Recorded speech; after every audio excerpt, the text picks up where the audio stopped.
B'xorti tajba ħadd ma weġġa wara li nirien ħakmu kamra fi-skola fil-Mosta. Kollox beda l-ħabta ta' nofsinhar neqsin 10 ta' tnejn filgħodu meta fl-iskola primarja A li tinsab fit-triq Grogne instemgħu ħsejjes qishom splużjonijiet żgħar.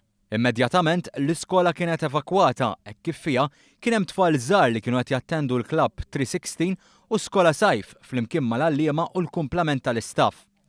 Dan fl-istess waqt li ssejħet l-għajnuna tad-Dipartiment tal-Protezzjoni Ċivili li waslu minnu fih fuq il-post u kkontrollaw in-nirien.